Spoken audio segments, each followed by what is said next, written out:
So we have some fraction bars here, and we're going to use these to help us find fractions that are equivalent to 1/2.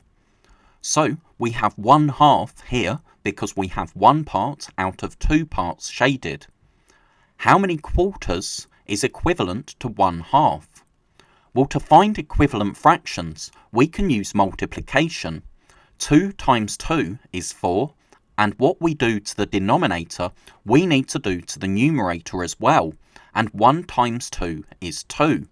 So 1/2 is equivalent to 2 quarters, and we can see we've got 4 parts altogether, so that's a denominator of 4, and if we shade in 2 of those parts, so 2 quarters, we can see that we've shaded in the same as 1/2, so we can see that our fractions are equivalent. They have the same value.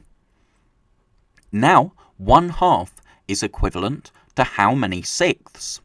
Well, we use multiplication or division to find equivalent fractions, and 2 times 3 is 6.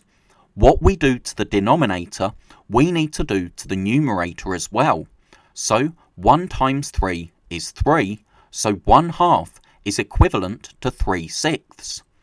We can see this fraction bar here is split into 6 pieces, so into sixths, and if we shade 3 of those sixths, we have 3/6, which we can see is the same as 1/2. Now, 1/2 is equivalent to how many eighths?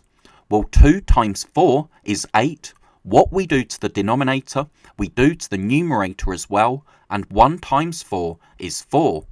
So here we have a fraction bar that's been split into 8 pieces, and if we shade 4 of those pieces, we have shaded the same as 1/2. 1/2 is equivalent to how many tenths? Well, you can probably see where we're going with this.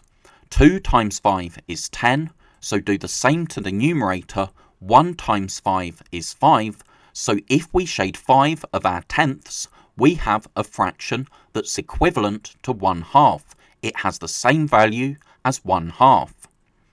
And now 1/2 is equivalent to how many twelfths? Well, 2 times 6 is 12, 1 times 6 is 6, so if we shade in 6 of our twelfths, we have the same as 1/2.